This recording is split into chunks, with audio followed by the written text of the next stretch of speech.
आज पढ़ेंगे रस के चौथा चैप्टर स्थायी भाव। ध्यान से समझ लें। अगर आपको समझ में नहीं आ रहा है तो आप कमेंट करें, और समझ में आ रहा है तो लाइक शेयर करें और सब्सक्राइब करें। ध्यान से समझेंगे। रस का चौथा चरण, मैंने बात उसने बनाया था। रस किसे कहते हैं? तो किसी काव्य को पढ़ने, सुनने अथवा देखने से जो आनंद की अनुभूति होती है उसे हम रस कहते हैं। रस के कितने चरण होते हैं या अंग होते हैं? तो हमने आपको 4 बताए थे। चौथे नंबर का स्थायी भाव हम आ गए हैं। तो क्या रस सिद्धांत के रचयिता भरत मुनि ने 8 माने। भरत मुनि ने रस को कितने माने? केवल 8 स्थायी भाव, 8 ही रस माने। वह शांत रस को नहीं मानते हैं।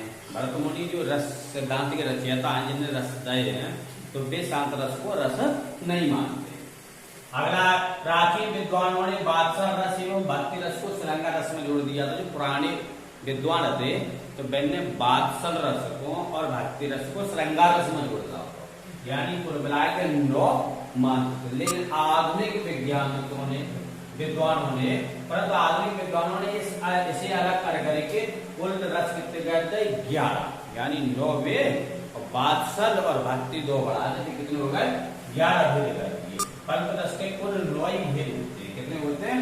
9 होते हैं। लेकिन आधुनिक कितने मानते हैं? 11। तो 13 क्या होता है? श्रृंगार रस। तो श्रृंगार रस के 2 भेद होते हैं। कितने होते हैं? 2। संयोग श्रृंगार रस और वियोग श्रृंगार रस। देखो जैसा हमने लिखा है, संयोग श्रृंगार रस और वियोग श्रृंगार रस। संयोग श्रृंगार रस किसे कहते हैं? जहां पर नायक नायिका के मिलन होता है उसे संयोग श्रृंगार रस कहते हैं। और जहां पर नायक नायिका का बिछड़न होता है, यानी एक दूसरे से दूर होते, उसे हम वियोग श्रृंगार रस कहते हैं। संयोग श्रृंगार रस के 2 भेद होते हैं। संयोग श्रृंगार रस के भी 2 भेद होते हैं। नंबर 1, नायक रब्द। कौन सा? नायक रब्द।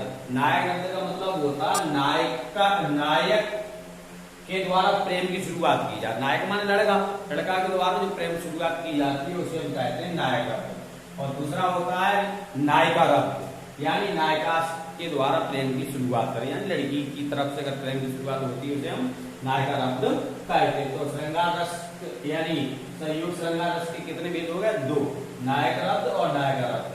अब इसको पहचाने कैसे? संयोग श्रृंगार रस है तो श्रृंगार रस की थोड़ी पहचान देख रहे हैं। नायक नायिका का दूर दूर होना। अगर नायक नायिका का दूर दूर है तो श्रृंगार रस में ये, क्योंकि संयोग और वियोग 2 होते हैं।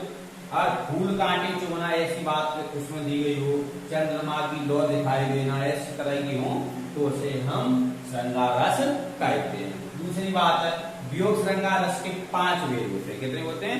वियोग श्रृंगार रस के 5 भेद होते हैं और 10 दशाएं होती है, जबकि संयोग श्रृंगार रस के 2 ही भेद होते हैं। और वियोग श्रृंगार रस के 5 भेद और 10 दशाएं होती हैं। श्रृंगार रस को रसों का राजा माना जाता है। क्या माना जाता है? रसों का रसराज कहा जाता है। अब अगला है, आचार भोजन ने मुख्य रस श्रृंगार रस को माना। आचार भोजन ने क्या किया? मुख्य रस मुख्य रस श्रृंगार रस को माना है।